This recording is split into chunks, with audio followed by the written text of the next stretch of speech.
할렐루야. 그야말로 혹한의 날씨 속에서 이렇게 우리 하나님의 얼굴을 뵙기 위해, 주님의 음성을 듣기 위해 예배 자리에 나오신 우리 모든 성도님들을 예수 그리스도 이름으로 환영하고 축복합니다. 우리 옆에 계신 분들과 함께 인사하실 때에 사랑합니다, 환영합니다, 축복합니다 함께 인사하겠습니다.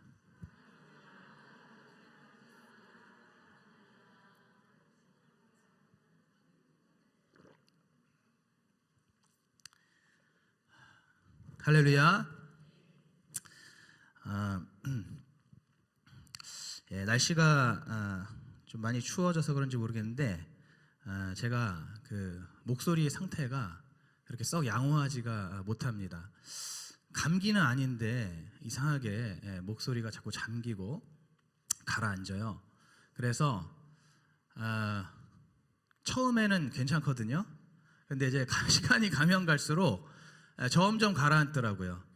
제가 어제도 저녁에 우리 청년들, 저희 찬양단 청년들 이제 줌으로 이렇게 성경 교육을 하는데 1시간이 안 되는 시간이었는데 점점점 목소리가 나중에 막 쇳소리가 나더라고요. 우리 성도님들 혹시라도 고막을 괴롭히는 그런 목소리가 될지라도 좀 양해하시고 영으로 말씀을 들으시기를 축복합니다. 네. 오늘 함께 읽으신 본문은 바로 간음한 여인을 예수님께서 구해 주시는 사건입니다. 교회를 다니는 사람은 물론이고 교회를 다니지 않는 사람에게도 꽤나 유명한 이야기입니다. 특히 이 너희 중에 죄 없는 자가 돌로 치라라고 하시는 이 예수님의 말씀은 믿지 않는 사람들에게도 꽤 큰 울림을 주는 말씀입니다. 다 아시겠지만 오늘 이 본문은 이제 아침에 성전에서 말씀을 가르치시는 예수님 앞에 서기관들과 바리새인들이 한 여인을 끌고 와서 가운데에 세우는 것으로 시작됩니다. 이 여인은 아까 말씀드린 것처럼 간음하다 현장에서 잡힌 여자입니다. 남자는 도망갔는지 아니면 이미 돌에 맞아 죽었는지 모르겠지만은 어쨌든 여기에는 여자만 잡혀왔습니다. 이제 이 서기관과 바리새인들이 예수님께 묻습니다. 오늘 5절의 말씀처럼 모세는 율법에 이러한 여자를 돌로 쳐 죽여야 한다고 명하였는데 선생님은 어떻게 하시겠습니까? 라는 질문이죠. 여기서 말하는 이 모세의 율법은 신명기 22장 22절의 말씀입니다. 남자가 유부녀와 통간함을 보거든 그 통간한 남자와 그 여자를 둘 다 죽여 이스라엘 중에 악을 제할지니라 라는 말씀입니다.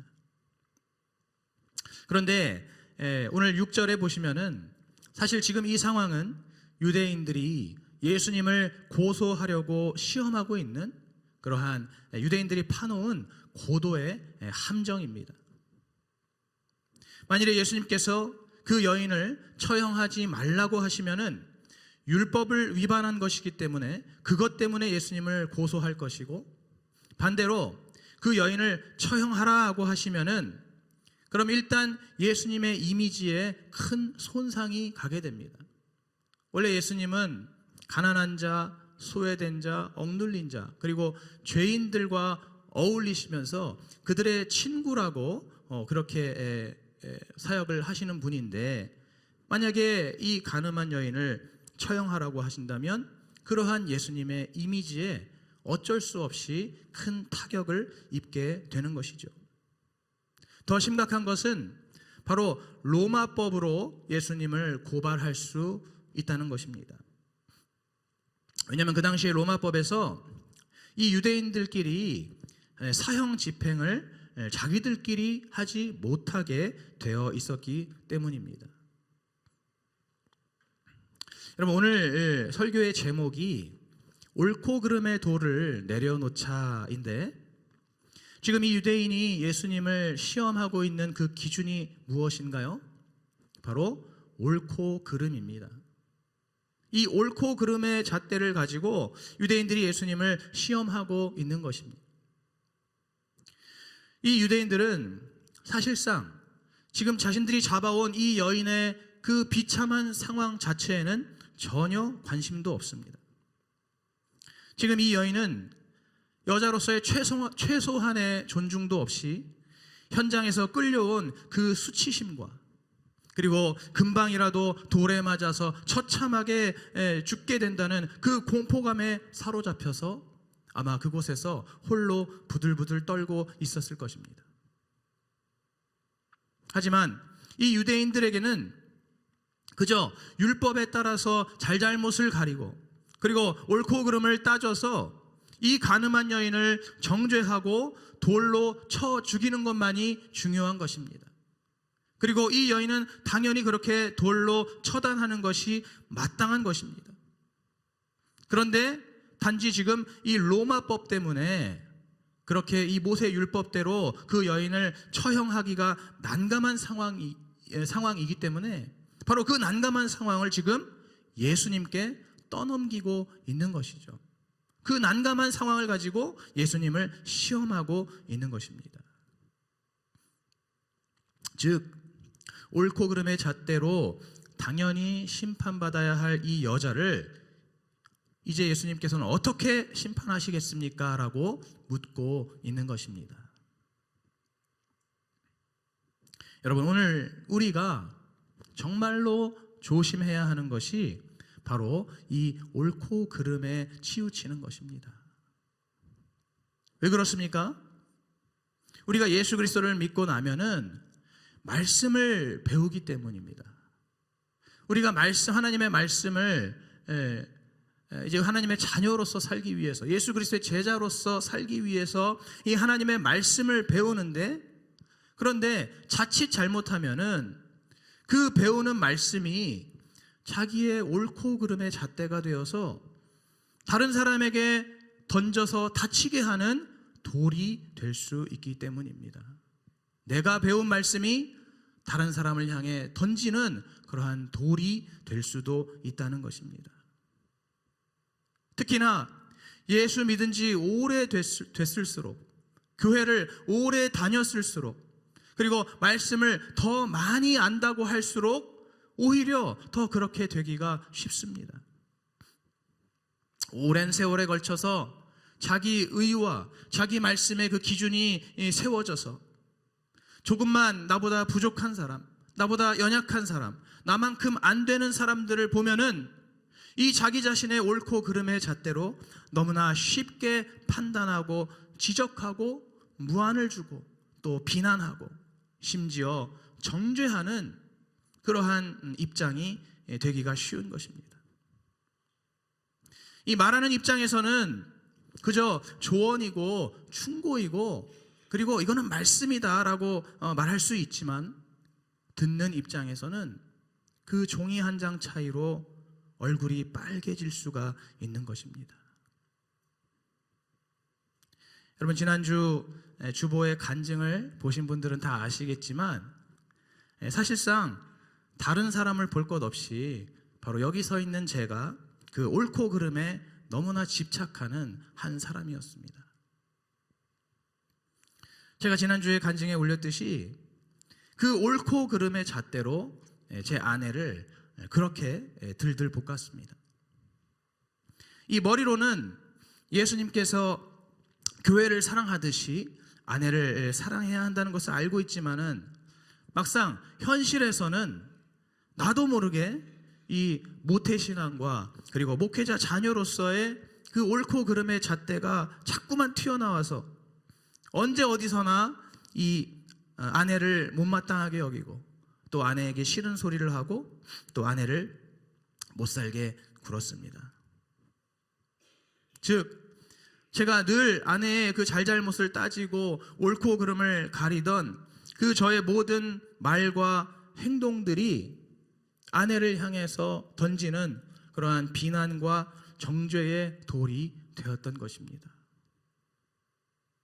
그 돌을 맞으면서 제 아내는 너무나 힘든 세월을 겪었고 그로 인해서 결국에는 저 역시도 우리 부부가 함께 그러한 힘든 세월을 겪을 수밖에 없었습니다. 우리 수지 산성교회는 어떻습니까? 제가 지난번 수요 설교 때에도 나의 약함을 자랑으로 여기면서 내 죄와 고난과 수치를 공동체에서 함께 나누자고 말씀을 전했는데, 우리 성도님들 그렇게 하시기가 쉽습니까? 어렵습니까? 지금 한 2주 정도 지난 것 같은데 어떠신가요? 나의 부족함과 연약함을 나누시기가 어떻습니까? 만약에 여러분 쉽지 않다면은, 그렇게 나누는 것이 쉽지 않다면은, 그것은 우리 교회도 아직까지 옳고 그름을 가리고 따지는 그러한 분위기가 어느 정도 있다는 것을 의미합니다. 사실 앞서 말씀드린 저의 그 간증도 주보에 올리는 것이 조금은 고민이 되었습니다. 왜 그럴까요? 당연히 고민이 되죠. 그것을 읽으시는 성도님들이 저를 욕하실까봐, 저를 판단하시고 저를 비난하실까봐, 왜냐하면 그것이 저의 악하고 부끄러운 이야기이기 때문에 그것을 가지고 우리 성도님들이 실망하시거나 혹은 판단이나 비난을 하시면 어쩌나 하는 그러한 두려움이 있었기 때문이죠.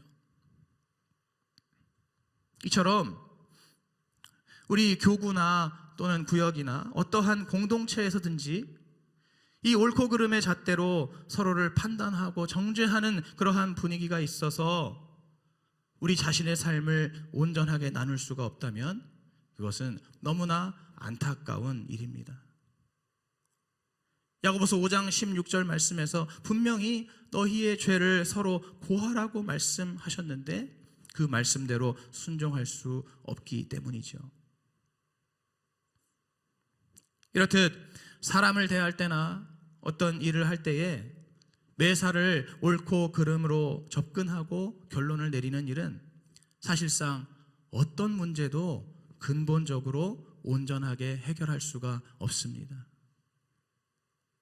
제가 살아보니까 그렇더라고요. 제 아내를 그렇게 들들 볶았지만은 그것으로 아내가 제 마음에 들게 바뀌지는 않았습니다. 이렇게 옳고 그름을 따지고 가리는 일은 오히려 상대방을 다치게 하고 아프게 하는 돌이 될 뿐만 아니라 자칫하면은 서로를 향해서 날리는 그 돌들로 인해서 너도 죽고 나도 죽고 우리 모두가 죽는 그러한 안타까운 결과로 이어질 수도 있는 것입니다.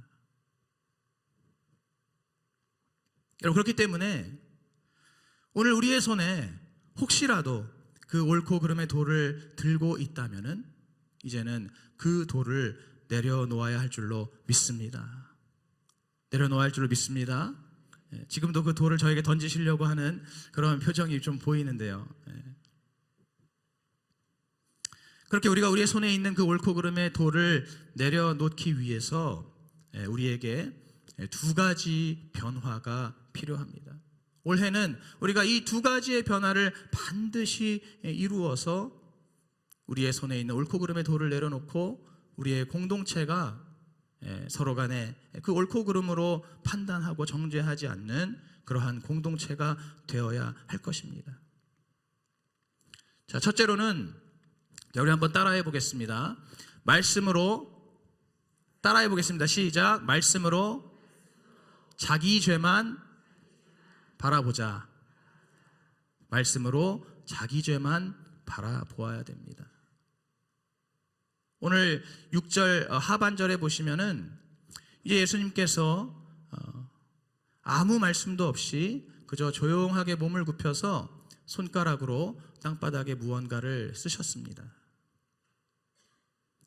이 성경에 나와 있지 않기 때문에 정확하게 알 수는 없지만은 예수님께서 그 땅바닥에 뭐라고 쓰셨는지 제가 한번 저의 개인적인 그러한 상상력으로 추측을 해보자면은 아마도 처음에는 이 예수님께서 산상수훈의 말씀, 마태복음 5장 28절에 말씀하신 것처럼 누구든지 마음으로 음심만 품어도 간음한 것이다라는 말씀을 쓰시지 않았을까 싶습니다.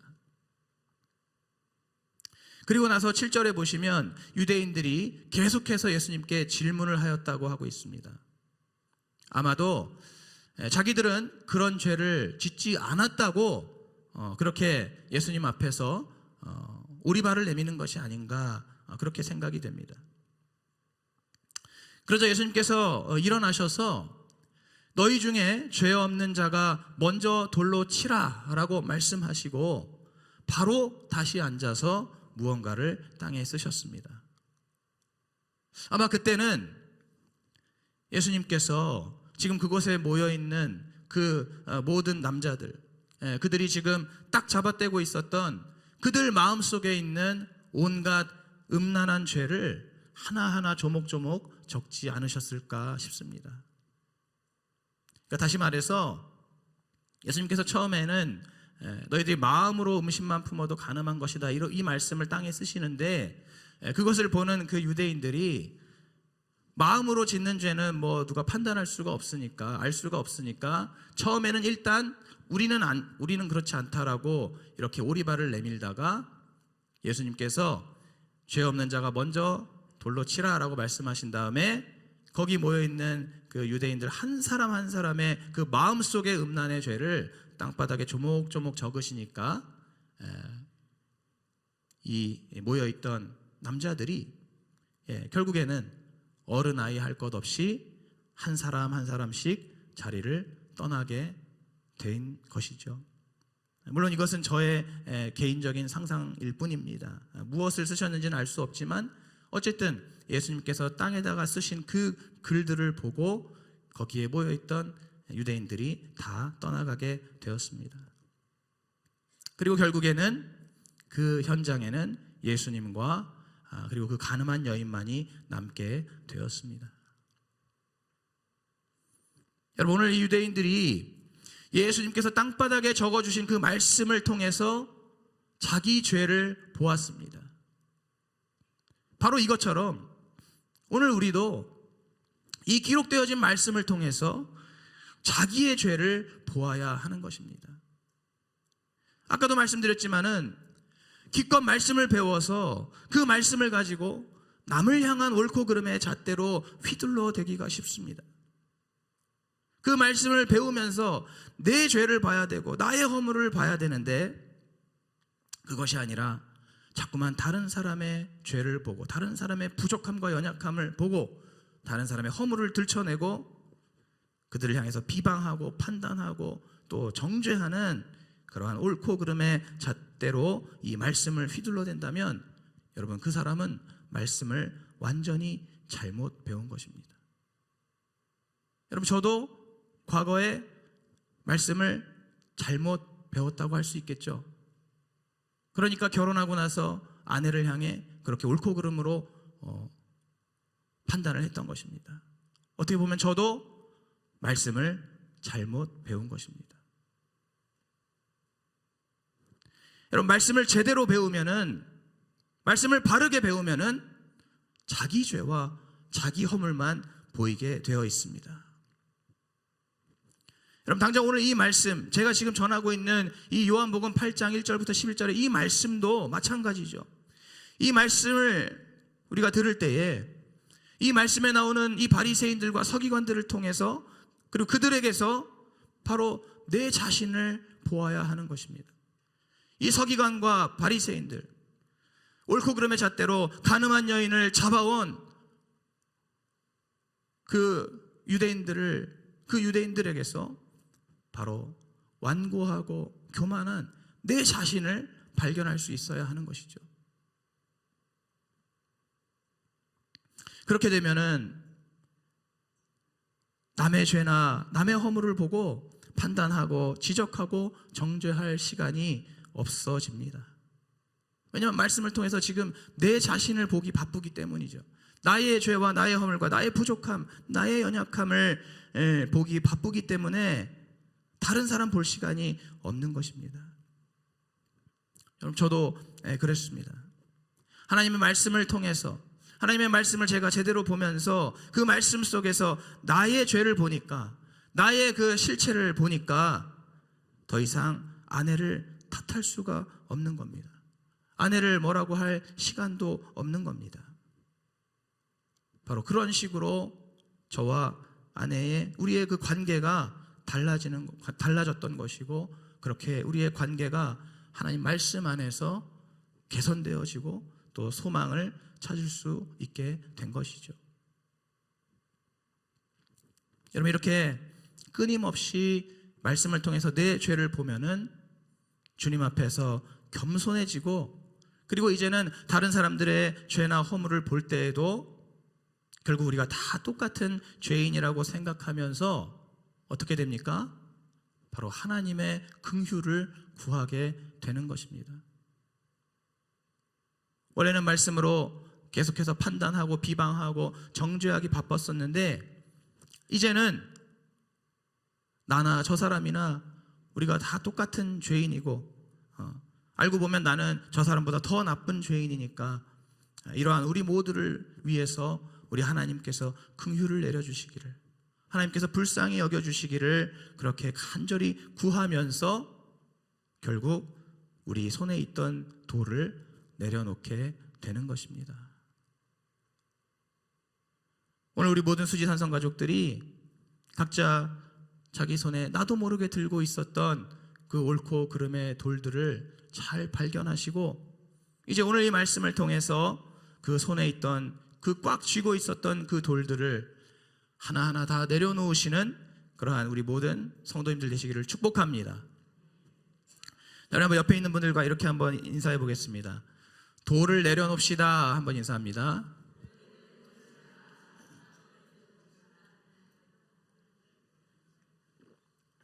주머니에서도 뺍시다. 이렇게 인사할게요.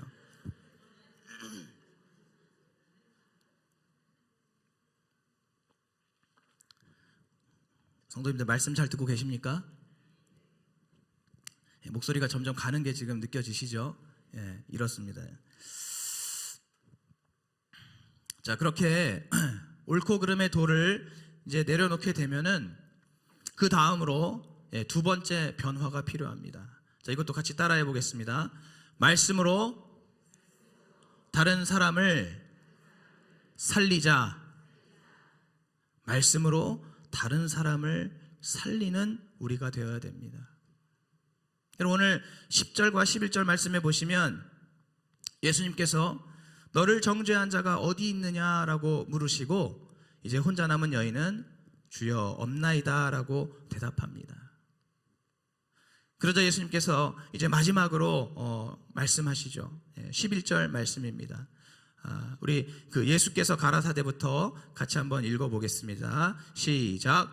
예수께서 가라사대 나도 너를 정죄하지 아니하노니 가서 다시는 죄를 범치 말라 하시니라.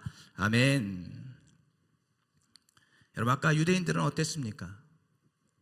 바로 모세의 율법으로, 그 모세의 율법의 말씀, 바로 그 구약의 말씀으로 이 여인을 어떻게든지 돌로 쳐 죽이려고 했습니다.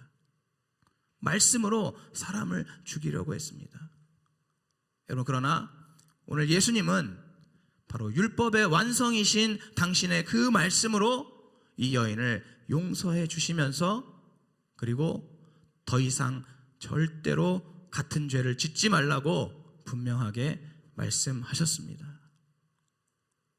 말씀을 통해서 이 여인은 자신의 목숨도 살게 되었고, 그리고 이제는 예수 그리스도를 믿음으로써 그 영혼도 살게 되었습니다. 이렇게 말씀을 통해서 목숨도 살리고 영혼도 살릴 수가 있는 것입니다. 하나님의 말씀은 옳고 그름으로 남을 판단하는 것이 아니라 반드시 남을 살려야 하는 것입니다. 그 말씀이 어떤 말씀이든지 아무리 맞는 말씀이라 할지라도 그것이 결과적으로 영혼을 죽이는 말씀이 되어서는 안 될 것이고, 우리가 서로를 용서하고 또 서로를 살려주는, 세워주는 그러한 말씀이 되어야 할 줄로 믿습니다. 여러분, 하나님께서 우리에게 이 신구약 성경을 주신 것도 마찬가지입니다. 하나님께서 이 말씀을 가지고 우리를 정죄하고 우리를 지옥에 떨어뜨리려고 이렇게 말씀을 주신 것이 절대로 아닙니다. 예레미야 29장 11절에서도 말씀하시듯이 너희를 향한 나의 생각은 재앙이 아니라 평안이요 장래의 소망이라고 하셨습니다. 여러분, 이 말씀은 심판이 아니고 구원인 줄로 믿습니다. 여러분, 이 하나님의 말씀은 우리를 귀찮게 하는 명령이 아니고 우리가 축복을 받을 수 있는 기회인 줄로 믿습니다. 여러분, 이 말씀은 재앙이 아니고 우리를 살리는 소망인 줄로 믿습니다. 아멘. 바로 오늘 우리도 이렇게 살리시는 예수 그리스도의 말씀으로 다른 사람을 살려야 합니다. 우리 주변에 부족하고 연약한 사람들이 있을 때 그들을 옳고 그름으로 재단하고 정죄해서 그들을 숨막히게 하고 멀어지는 것이 아니라, 그렇게 편가르기 하고 갈라지고 분열하고 대립하는 것이 아니라, 그런 사람들을 바라볼 때, 그런 사람들이 옆에 있을 때 그들을 향해서 바로 나의 부족함과 나의 연약함을 함께 나누는 것입니다. 그럼으로써 오늘 이 가늠한 여인을 불쌍히 여기시고 구원해 주셨듯이 우리 모두를 불쌍히 여기시고 또 살려주시는 그 예수 그리스도 앞으로 우리가 함께 나아가는 것입니다. 여러분, 지금 이 시간에 한번 우리 성도님들 주변에 어떤 사람들이 있는지 잠깐 생각해 봤으면 좋겠습니다. 물론 내 마음에 들고 나와 마음이 잘 맞고 내가 정말 너무너무 좋아하고 정말 따를 만한, 믿을 만한 그러한 사람들도 있겠지만은, 그러나 반대로 정말 왜 저럴까 싶은 그러한 사람, 정말 함께 있기도 싫고 말도 섞기도 싫고 정말 그저 비난하고 정죄하고 싶은 그러한 부족한 사람, 그러한 연약한 사람도 있을 수 있습니다. 여러분, 그렇다면 우리가 그러한 사람들은 그저 배척하고 외면하고 소외시키는 것이 답일까요? 절대로 그럴 수가 없습니다. 아무리 나와 다르고 내 마음에 들지 않는 그러한 사람이라 할지라도 오늘 이 말씀을 기억한다면, 이 말씀을 들었다면은 이제 그러한 사람을 향해서도 바로 예수 그리스도의 마음으로 그들을 불쌍히 여기고 긍휼히 여기는 그러한 마음으로 온전히 말씀을 통해서 서로 하나 되고 또 함께 말씀을 통해서 함께 살아가는 그러한 우리 수지산성교회 공동체와 또 그러한 우리 모든 수지산성 가족들이 되어야 할 줄로 믿습니다. 바로 이렇게 할 때에 결국에는 나도 살고 또 남도 살고 그리고 우리 모든 공동체가 예수 안에서 굳건하게 세워지고 또 살아나게 되는 것입니다. 올 한 해 우리 수지산성교회가 정말로 이렇게 함께 살아나는 그러한 우리 교회가 되었으면 좋겠습니다. 특별히 또 우리 교회에 세워주신 31개의 모든 교구가 바로 이렇게 주님의 말씀을 통해서 함께 살아나는 그러한 길로 나아가기를 간절히 소원합니다. 그러기 위해서 우리 모두가 이제 오늘 이 말씀을 온전히 우리의 마음의 돌판에 새기면서 날마다 이 말씀을 통해서 나의 죄와 나의 허물을 먼저 보고 그리고 이 말씀을 통해서 다른 사람들을 온전히 용서하고 그들을 살려내는 그러한 생명의 역사가 풍성한 그러한 저와 여러분이 되시기를 예수님의 이름으로 축복합니다.